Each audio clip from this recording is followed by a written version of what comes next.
ಅರುಣ್. ನನಗೆ ಇವಾಗ 26 ವರ್ಷ. 5 ವರ್ಷದ ಹಿಂದೆ ನಡೆದ ಘಟನೆ ಬಗ್ಗೆ ನಾನು ಹೇಳ್ತೀನಿ. ನಾನು ಹಾಸ್ಟೆಲ್ನಲ್ಲಿ ಓದಬೇಕಾದರೆ ಚಿಕ್ಕಮಗಳೂರಿನ ಹಾಸ್ಟೆಲ್ ಒಂದರಲ್ಲಿ ಇದ್ದೆ. ನನಗೆ ಒಬ್ಬ ಗೆಳೆಯನಿದ್ದ, ಇವಾಗ ವಿದೇಶದಲ್ಲಿದ್ದಾನೆ. ನಾನು ಆಗಾಗ ಅವನ ಮನೆಗೆ ಹೋಗುತ್ತಿದ್ದೆ. ಅವನ ತಾಯಿ ಹೆಸರು ಲತಾ. ಅವಳು ನೋಡೋಕೆ ಸುಂದರವಾಗಿದ್ದು, ಅಚ್ಚಬಿಳುಪು ಬಣ್ಣದ ದೇಹ, ಸಿರಿ ಎತ್ತರಕ್ಕೆ ತಕ್ಕಂತೆ ಮೈಕಟ್ಟು ಹೊಂದಿದ್ದಳು. ನಾನು ಹಾಸ್ಟೆಲ್ನಲ್ಲಿ ಕಡಿಮೆ, ಅವರ ಮನೆಯಲ್ಲಿಯೇ ಹೆಚ್ಚಾಗಿಯೇ ಇರುತ್ತಿದ್ದೆ. ಏಕೆಂದರೆ ಅವರ ಮನೆ ನಮ್ಮ ಹಾಸ್ಟೆಲ್ನ ಹಿಂದಿನ ಏರಿಯಾದಲ್ಲಿ ಇತ್ತು.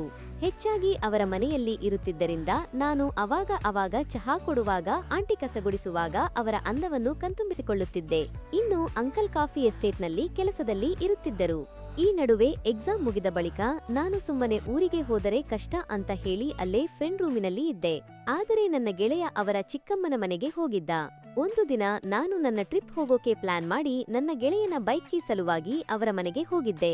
ಆಗ ಆಂಟಿ, ಏನೋ ಚೆನ್ನಾಗಿದ್ದೀಯಾ, ಬೈಕ್ ಕೀ ಯಾಕೆ ಅಂತೆಲ್ಲ ಕೇಳಿದರು. ನಾನು ಇಲ್ಲೇ ಊರಲ್ಲೇ ಇರ್ತೀನಿ, ಸುಮ್ನೆ ಅಲ್ಲಿ ಇಲ್ಲಿ ಅಡ್ಡಾಡೋಕೆ ಗಾಡಿ ಬೇಕಾಗಿತ್ತು ಅಂತ ಹೇಳಿದೆ. ಅವರು ಹುಷಾರಾಗಿ ಓಡಿಸಿಕೊಂಡು ಅಡ್ಡಾಡು, ನನ್ನ ಮಗನಿಗೆ ಹೇಳಿದ್ದೀಯಾ ಅಂತ ಕೇಳಿದರು. ಆಗ ನಾನು ಹೇಳಿದ್ದೇನೆ, ಬೇಕಿದ್ರೆ ಕೇಳಿ ಅಂದಾಗ ಅವರು, ಅವನಿಗೆ ಹೇಳಿದ್ದೀಯಾ ಅಂದ್ರೆ ಓಕೆ ಅಂತ ಹೇಳಿ ನನಗೆ ಕೀ ಕೊಟ್ಟರು. ನಾನು ಟೀ ಕುಡಿದು ಅಲ್ಲೇ ಕುಳಿತಿದ್ದಾಗ, ಇವಾಗ ಹೇಗಿದ್ರು ರಜೆ ಇದೆ ಅಲ್ವಾ, ನಾಳೆ ಒಂದು ಚೂರು ಮಾರ್ಕೆಟ್ಗೆ ಹೋಗಿ ಬರಬೇಕು. ಈ ವಾರ ಅಂಕಲ್ ಬ್ಯೂಸಿ ಆಗಿದ್ದಾರೆ, ನನಗೆ ಇದೊಂದು ಸಹಾಯ ಮಾಡು ಅಂತ ಹೇಳಿದರು. ನಾನು ಇದೊಳ್ಳೆ ಟೈಮ್ನಲ್ಲಿ ಸಿಕ್ಕಾಕೊಂಡೆ ಅಂತ ಮನಸ್ಸಲ್ಲೇ ಅಂದುಕೊಳ್ಳುತ್ತಾ ಸರಿಯಾಯಿತು ಅಂತ ಹೇಳಿದೆ. ಆಮೇಲೆ ನನ್ನ ಟ್ರಿಪ್ 2 ದಿನ ಮುಂದಕ್ಕೆ ಹಾಕಿದೆ. ಮರುದಿನ ನಾನು ಮನೆಗೆ ಗಾಡಿ ತಗೊಂಡು ಹೋದೆ. ಹೀಗೆ ಆಂಟಿ ಕೂಡಬೇಕಾದರೆ ಅವರ ಹಿಲ್ಸ್ ಜರಿದು ನನ್ನ ಹಿಡಿದುಕೊಂಡು ನನಗೆ ಮೈಯಲ್ಲಿ ವಿದ್ಯುತ್ ಹರಿದಂತೆ ಆಯ್ತು. ನಾನು ನಿಧಾನಕ್ಕೆ ಕೂತ್ಕೊಳ್ಳಿ ಅಂತ ಹೇಳಿದೆ. ಅವರು ಸರಿ ಅಂತ ಹೇಳಿದ್ರು. ಆಮೇಲೆ ನಾನು ಮಾರ್ಕೆಟ್ಗೆ ಗಾಡಿ ತಗೊಂಡು ಹೋಗಬೇಕಾದರೆ ಅಂಕಲ್ ಕಾಂತ ಎಲ್ಲಿ ಹೋಗಿದ್ದಾರೆ ಅಂತ ಕೇಳಿದೆ. ಅವಾಗ ಅವರದು ಯಾರೋ ಬ್ಯೂಸಿನೆಸ್ ಪಾರ್ಟ್ನರ್ ಬಂದಿದ್ದಾರೆ ಅಂತ ಬೇಗ ಹೋಗಿದ್ದಾರೆ. ಇವಾಗೆಲ್ಲ ಅವರು ನನ್ನ ಕೈಗೆ ಸಿಗ್ತಾನೇ ಇಲ್ಲ ಅಂತ ಹೇಳಿದ್ರು. ನಾನು ಸರಿ ಅಂತ ಹೇಳಿ ಸುಮ್ಮನೆ ಗಾಡಿ ಓಡಿಸ್ತಾ ಇದ್ದೆ. ಕೊನೆಗೆ ನಾವು ಮಾರ್ಕೆಟ್ನಲ್ಲಿ ಇಳಿದು ಎಲ್ಲಾ ಸಂತೆ ತಗೊಂಡು ಬರ್ತಾ ಇರಬೇಕಾದರೆ ಆಂಟಿ, ಇಲ್ಲೇ ಊಟ ಮಾಡಿಕೊಂಡು ಹೋಗೋಣ ಬಾ ಅಂತ ಹೇಳಿದ್ರು. ನಾನು ಬೇಡ, ಸುಮ್ನೆ ನಿಮಗೆ ಯಾಕೆ ತೊಂದರೆ ಅಂತ ಹೇಳಿದೆ. ಬಾರೋ ಪರವಾಗಿಲ್ಲ ಅಂತ ನನ್ನನ್ನು ಒತ್ತಾಯ ಮಾಡಿ ಹೋಟೆಲ್ಗೆ ಕರ್ಕೊಂಡು ಊಟಕ್ಕೆ ಹೋದರು. ಅದು 2 ಅಂತಸ್ತಿನ ಹೋಟೆಲ್ ಆಗಿತ್ತು. ನಾವು ಕೆಳಗಡೆ ಕೂತ್ಕೊಂಡು ನಮಗೆ ಏನು ಬೇಕು ಅದನ್ನು ತಿಂತಾ ಇರಬೇಕಾದರೆ ಅಂಕಲ್ ಮೇಲಿಂದ ಯಾವುದೋ ಹೆಂಗಸಿನ ಜೊತೆ ಕೆಳಗೆ ಬಂದರು. ಅವರಿಬ್ಬರು ನೋಡೋಕೆ ಕ್ಲೋಸ್ ಇರೋರ ತರ ಕಾಣುತ್ತಿತ್ತು. ನಾನು ಆಂಟಿ ಅಲ್ಲಿ ನೋಡಿ ಅಂಕಲ್ ಅಂತ ಹೇಳಿದಾಗ ಆಂಟಿ ಅವರಿಬ್ಬರ ವರ್ತನೆ ನೋಡಿ ಸುಮ್ನೆ ಇರು, ನಾನು ಅವರನ್ನು ನೋಡಿದ್ದೇನೆ ಅಂತ ಹೇಳಿದರು. ಆಮೇಲೆ ಅವರು ಕಾರು ಚಾಲು ಮಾಡಿಕೊಂಡು ಹೋಗಬೇಕಾದರೆ ಆಂಟಿ, ಲೋ ಗಾಡಿ ತೆಗೆಯೋ, ನನ್ನ ಮುಂದೆನೆ ಸುಳ್ಳು ಹೇಳಿದ್ದಾರೆ, ನಿಮ್ಮ ಅಂಕಲ್ ಅವರನ್ನ ಹಿಂಬಾಲಿಸು ಅಂತ ಹೇಳಿದರು. ನಾನು ಬೇಗನೆ ಕೈ ತೊಳ್ಕೊಂಡು ಬಿಲ್ ಕೊಟ್ಟು ಗಾಡಿ ಸ್ಟಾರ್ಟ್ ಮಾಡಿದೆ. ಕಾರು ಮಿಸ್ ಆಗಿತ್ತು. ಆದರೆ ಸ್ವಲ್ಪ ದೂರ ಬಂದ ಮೇಲೆ ಅದೇ ಕಾರು ಮೆಡಿಕಲ್ ಶಾಪ್ ಮುಂದೆ ನಿಂತಿತ್ತು. ಅಂಕಲ್ ಏನೋ ತಗೊಂಡು ಜೇಬಿನೊಳಗೆ ಇಟ್ಕೊಂಡು ಕಾರು ಸ್ಟಾರ್ಟ್ ಮಾಡಿದರು. ನಾವು ಅದನ್ನ ನೋಡ್ತಾ ಇದ್ದೆವು. ಅವಾಗ ಆಂಟಿ ಆ ಕಾರನ್ನು ಫಾಲೋ ಮಾಡುವಂತೆ ಹೇಳಿದಾಗ ಆ ಕಾರು ಕೆಲ ಹೊತ್ತಿನ ಬಳಿಕ ಆ ಕಾರು ಬೇರೆ ಏರಿಯಾದಲ್ಲಿನ ಒಂದು ಮನೆ ಮುಂದೆ ನಿಂತಿತ್ತು. ಅಂಕಲ್ ಹೆಂಗಸು ನಗಾಡುತ್ತಾ ಒಳಗೆ ಹೋಗಿ ಬಾಗಿಲು ಹಾಕಿಕೊಂಡರು. ನಾನು ಗಾಡಿ ನಿಲ್ಲಿಸಿದೆ. ಆಮೇಲೆ ಆಂಟಿ, ನಾನು ಸುಮ್ನೆ ಆ ಮನೆಯನ್ನು ಒಂದು ಸುತ್ತು ಹಾಕಬೇಕಾದರೆ ಒಳಗಿನಿಂದ ತಮಾಷೆ ಮಾಡ್ತಾ ನಗಾಡುತ್ತಿರುವ ಶಬ್ದ ಕೇಳ್ತಾ ಇತ್ತು ಅಂದರು. ಆಮೇಲೆ ನಾವಿಬ್ಬರೂ ಸ್ವಲ್ಪ ಹೊತ್ತು ಅಲ್ಲೇ ನಿಂತಾಗ ಚಪ್ಪಾಳೆ ಹೊಡೆದ ಹಾಗೆ ಶಬ್ದ ಬರೋಕೆ ಸ್ಟಾರ್ಟ್ ಆಯ್ತು. ಆಗ ಆಂಟಿ ಒಮ್ಮೆದೊಮ್ಮೆ ಸಿಟ್ಟಿಗೆದ್ದು ನಡೆಯೋ ಮನೆ ಕಡೆ ಹೋಗೋಣ ಹೇಳಿದ್ರು. ನಾನು ಯಾಕೆ ಅಂತ ಕೇಳಿದಾಗ, ಇವಾಗ ತೆಗಿತೀಯೋ, ನಾನು ಆಟೋದಲ್ಲಿ ಹೋಗಬೇಕಾ ಅಂತ ಕೇಳಿದ್ರು. ನಾನು ಸರಿ ಅಂತ ಗಾಡಿ ಚಾಲು ಮಾಡಿದೆ. ಆದರೆ ಆಂಟಿ ಮನೆ ಬರುವವರೆಗೂ ಏನು ಮಾತಾಡಲಿಲ್ಲ. ಕೂಡಲೇ ಬಾಗಿಲು ತೆಗೆದು ಒಳಗಡೆ ಹೋಗಿ ಅಳ್ತಾ ಕೂತಿದ್ರು. ನಾನು ದಿಕ್ಕು ತೋಚದೆ ಅಲ್ಲೇ ಹೊರಗಡೆ ಸೋಫಾ ಮೇಲೆ ಕೂತಿದ್ದೆ. ಕೊನೆಗೆ ಧೈರ್ಯ ಮಾಡಿ ಒಳಗೆ ಹೋಗಿ, ಹೋಗಲಿ ಬಿಡಿ, ಏನು ಮಾಡೋಕೆ ಆಗೋಲ್ಲ ಅಂತ ಹೇಳಿದೆ. ಅವಾಗ ಅವರು, ಇವಾಗ ನೀನು ಸುಮ್ನೆ ಇರ್ತೀಯಾ ಇಲ್ವಾ, ಅವರ ಮೇಲಿನ ಕೋಪಕ್ಕೆ ನಿನಗೆ ಬಾರಿಸಬೇಕಾ ಅಂತ ಕೇಳಿದ್ರು. ಸರಿ ಹೋಗಲಿ ಬಿಡಿ, ಇವಾಗ ಯಾಕೆ ಅಳ್ತಾ ಇದ್ದೀರಾ ಅಂತ ಕೇಳಿದೆ. ಆವಾಗ ಅವರು, ನಿಮ್ಮ ಅಂಕಲ್ ಏನು ಮಾಡುತ್ತಿದ್ದಾರೆ ಅಂತ ಇವಾಗ ಗೊತ್ತಾಯ್ತಲ್ಲ, ಅವರು ಬೇರೆ ತರ ಬಿಸ್ನೆಸ್ ಮಾಡ್ತಾ ಇದ್ದೆ ಅಂತ ಹೇಳಿದ್ರು. ನನಗೆ ಅದು ಮೊದಲಿಗೆ ಅರ್ಥ ಆಗ್ಲಿಲ್ಲ. ಆಮೇಲೆ ನಾನು ಒಂದು ಸಲ ಎಲ್ಲ ವಿಚಾರ ಮಾಡಿ ಯೋಚಿಸಿದಾಗ ನನಗೆ ಅರ್ಥ ಆಯ್ತು. ಆಗ ನಾನು ಇದಕ್ಕಿಂತ ಬೇರೆ ಒಳ್ಳೆಯ ಸಮಯ ಸಿಗೋದಿಲ್ಲ ಅಂತ ಮನಸ್ಸಲ್ಲೇ ಅಂದುಕೊಂಡೆ. ಆಮೇಲೆ ಛೀ, ಇಂಥ ಜನನು ಇರ್ತಾರಾ? ಮನೆಯಲ್ಲಿ ಇಷ್ಟು ಸುಂದರವಾಗಿರೋ ಹೆಂಡತಿ ಜೊತೆ ಬಿಟ್ಟು ಬೇರೆಯವರ ಜೊತೆಗೆ ಹೀಗೆ ಮಾಡೋದಾ? ನಾನಾಗಿದ್ರೆ ಬೇರೆ ಇರ್ತಾ ಇತ್ತು, ಮನೆ ಬಿಟ್ಟು ಹೊರಗೆ ಹೋಗ್ತಾನೆ ಇತ್ತು, ಇರಲಿಲ್ಲ ಅಂತ ಹೇಳಿದೆ. ಆಗ ಆಕೆ ಸೀರೆ ತುದಿಯಿಂದ ಮೂಗು ಒರೆಸಿಕೊಳ್ಳಬೇಕಾದರೆ ನನಗೆ ಮತ್ತೆ ಅವರ ಅಂದ ಕಾಣ್ತಾ ಇತ್ತು.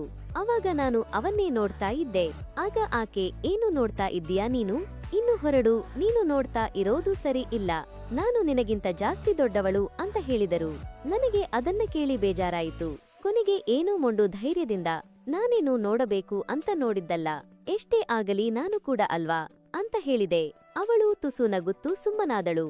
ಆಮೇಲೆ ಅವರು ಟೀ ಮಾಡೋಕೆ ಅಂತ ಅಡುಗೆ ಮನೆಗೆ ಹೋದರು. ನಾನು ಇದೇ ಅವಕಾಶ ಎಂದುಕೊಂಡು ಹಿಂದೆ ಹೋಗಿ ಅವರನ್ನು ತಬ್ಬಿದೆ. ಅವರು ಸೆಟ್ಟಿಗೆದ್ದು, ನೋಡು ಸುಮ್ನಿರು, ಮೊದಲೇ ನನ್ನ ಮೂಡ್ ಸರಿಯಿಲ್ಲ, ಹೀಗೆಲ್ಲ ಮಾಡಿದ್ರೆ ಹೇಗೆ, ನೀನು ಮನೆಗೆ ಹೋಗು ಅಂತ ಮತ್ತೆ ಹೇಳಿದ್ರು. ನಾನು ಅಲ್ಲೇ ನಿಂತು ಒಂದು ಕ್ಷಣ ಬಿಟ್ಟು ತಬ್ಬಿ ಒಂದು ಮುತ್ತು ಕೊಟ್ಟೆ. ಅವಾಗ ಅವರು ನನ್ನ ದೂರ ತಳ್ಳಿ ಹೋಗು ಅಂತ ಹೇಳಿದ್ರೆ ಗೊತ್ತಾಗಲ್ವಾ, ಇಲ್ಲ ಅಂದ್ರೆ ಇಲ್ಲಿ ಬೇರೆನೇ ಆಗುತ್ತೆ ಅಂತ ನನಗೆ ದಂಕಿ ಹಾಕಿದ್ರು. ನಾನು ಆಗ ಅಂಕಲ್ ಅಲ್ಲಿ ಏನು ಮಾಡ್ತಾ ಇದ್ದಾರೆ ಅಂತ ನನಗೆ ಗೊತ್ತು. ಯಾರು ಕೂಡ ಇಂತಹ ವಿಷಯ ಹೇಳಿಕೊಳ್ಳೋಕೆ ಆಗೋಲ್ಲ. ನನಗೆ ನೀವಂದ್ರೆ ಇಷ್ಟ, ನೀವು ಮನೆಯಲ್ಲಿ ನಗಾಡುತ್ತಾ ಇರಬೇಕು, ನೀವು ಹೀಗೆ ದುಃಖದಿಂದ ಇದ್ರೆ ಹೇಗೆ, ನಾನು ಏನು ಬೇಕಾದರೂ ನಿಮಗೆ ಸಹಾಯ ಮಾಡ್ತೀನಿ ಅಂತ ಹೇಳಿದೆ.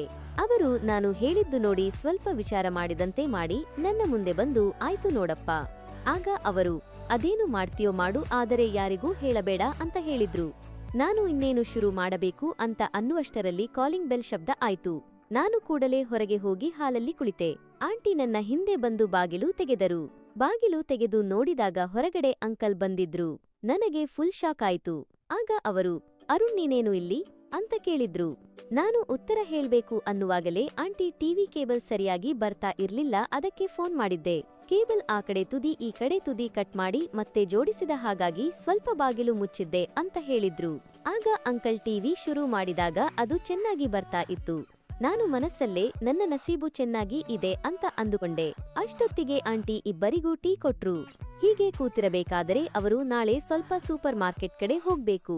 ಅಂಕಲ್ ಬಿಸಿ ಇದ್ದಾರೆ, ಮಗ ಕೂಡ ಊರಲ್ಲಿ ಇಲ್ಲ, ನಾಳೆ ಒಂದು ಚೂರು ಮನೆ ಕಡೆಗೆ ಬಾ ಅಂತ ಹೇಳಿದ್ರು.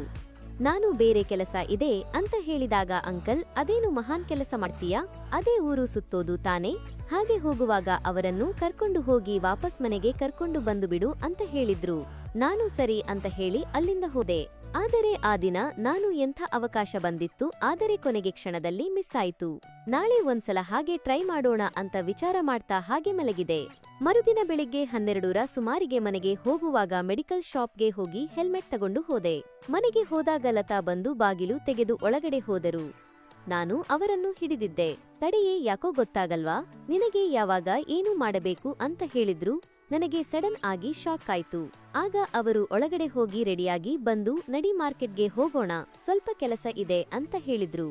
ಆಗ ನಾನು, ನೀವು ನಿಜವಾಗಿ ಮಾರ್ಕೆಟ್ಗೆ ನನ್ನನ್ನು ಕರೆದ್ರ, ನಾನು ಬೇರೆ ಏನೋ ಅನ್ಕೊಂಡಿದ್ದೆ ಅಂತ ಹೇಳಿದೆ. ಅವಾಗ ಅವರು, ಮೊದಲು ಈ ಕೆಲಸ ಮಾಡೋಣ, ಆಮೇಲೆ ಬೇಕಿದ್ರೆ ಅಂತ ಹೇಳಿ ಸುಮ್ಮನಾದರು. ನನಗೆ ಅಷ್ಟಕ್ಕೆ ಎಲ್ಲ ಗೊತ್ತಾಯ್ತು. ನಾನು ಸರಿ ನಡೀರಿ ಹೋಗೋಣ ಅಂತ ಹೇಳಿ ಅವರನ್ನ ಮಾರ್ಕೆಟ್ಗೆ ಕರ್ಕೊಂಡು ಹೋಗಬೇಕಾದರೆ, ನಿನ್ನೆನೆ ಎಲ್ಲ ಆಗಿದೆ, ಚೆನ್ನಾಗಿತ್ತು, ಇನ್ಮುಂದೆ ನನಗೆ ನಸೀಬು ಎಲ್ಲ ಅಂತ ಮನಸ್ಸಲ್ಲೇ ಅಂದುಕೊಂಡು ಅವರಿಗೆ ಏನೋ ಅದನ್ನ ಕೊಡಿಸಿದೆ. ಅವಾಗ ಅವರು, ಯಾಕೋ ಹುಷಾರಿಲ್ವಾ, ಏನಾಗಿದೆ ಅಂತ ಕೇಳಿದ್ರು. ನಾನು ಏನಿಲ್ಲ, ಚೆನ್ನಾಗಿದ್ದೀನಿ ಅಂತ ಹೇಳಿದೆ.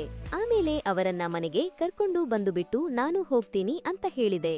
ಅವಾಗ ಅವರು, ಯಾಕೋ ಸಪ್ಪೆ ಮುಖ ಮಾಡಿಕೊಂಡು ಇದ್ದೀಯಾ, ಒಳಗಡೆ ಬಾ, ಏನು ಬೇಕು ಅದು ಸಿಗುತ್ತೆ ಅಂತ ಹೇಳಿದ್ರು. ನನಗೆ ಆ ಮಾತಿನ ದಾಟಿ ಅರ್ಥ ಆಯ್ತು.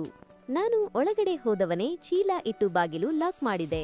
ಆಮೇಲೆ ಅವರನ್ನು ಒಳಗಡೆ ಕರ್ಕೊಂಡು ಹೋಗಿ ಏಕಾಂತದಲ್ಲಿ ಇಬ್ಬರೂ ಒಂದಾಗಿ ಬಿಟ್ಟೆವು. ಅವರು ಆಮೇಲೆ, ಲೋನಿನ್ನ ಅಂಕಲ್ 5 ತಿಂಗಳಿಂದ ಮಾಡದೆ ಇದ್ದಿದ್ದನ್ನು ನೀನು ಮಾಡಿದೆ, ಸರಿಯಾಗಿಯೇ ಆಟ ಆಡ್ತೀಯ ನೀನು, ಬಲೆ ಕಿಲಾಡಿ ಕಣೋ ನೀನು ಅಂತ ಹೇಳಿದ್ರು. ನಾನು, ಹಾಗೇನೆಲ್ಲ, ನೀವು ಮಾರ್ಗದರ್ಶನ ಕೊಟ್ಟಿಲ್ಲ ಅಂದರೆ ಇದೆಲ್ಲ ಸರಿಯಾಗಿ ಆಗ್ತಿತ್ತಾ, ನೀವು ಹೇಳಿದ ಹಾಗೆ ನಾನು ಮಾಡಿದ್ದು, ನನಗೆ ಸಹಾಯ ಮಾಡಿದ್ದಕ್ಕೆ ಥ್ಯಾಂಕ್ಸ್ ಅಂತ ಹೇಳಿದೆ. ಅವರು, ಥ್ಯಾಂಕ್ಸ್ ಯಾಕೋ, ನಾನೇ ನಿನಗೆ ಥ್ಯಾಂಕ್ಸ್ ಹೇಳಬೇಕು, ಯಾಕಂದ್ರೆ ನೀನೇ ಅಲ್ವಾ ನನಗೆ ಈ ಕಷ್ಟದಿಂದ ಹೊರಗೆ ಬರೋಕೆ ಸಹಾಯ ಮಾಡಿದ್ದು ಅಂತ ಹೇಳಿದ್ರು. ನಾನು ಸರಿ ಅಂತ ಹೇಳಿದೆ. ಇದಾದ ಬಳಿಕ ನಾವಿಬ್ಬರೂ ಸಮಯ ಸಿಕ್ಕಾಗಲೆಲ್ಲ ಒಂದಾಗುತ್ತಿದ್ದೆವು. ಇವಾಗ ನಾನು ಬೇರೆ ಊರಿನಲ್ಲಿ ಇದ್ದು ಊರ ಕಡೆಗೆ ಯಾವಾಗಾದರೂ ಹೋದಾಗ ಆ ಕಡೆ ಹೋಗಿ ಬರ್ತೇನೆ. ಫ್ರೆಂಡ್ಸ್, ನನ್ನ ಕತೆ ಇಷ್ಟವಾಗಿದ್ದರೆ ಒಂದು ಲೈಕ್ ಕೊಟ್ಟು ನಮ್ಮ ಚಾನೆಲ್ ಸಬ್ಸ್ಕ್ರೈಬ್ ಮಾಡಿಕೊಳ್ಳಿ.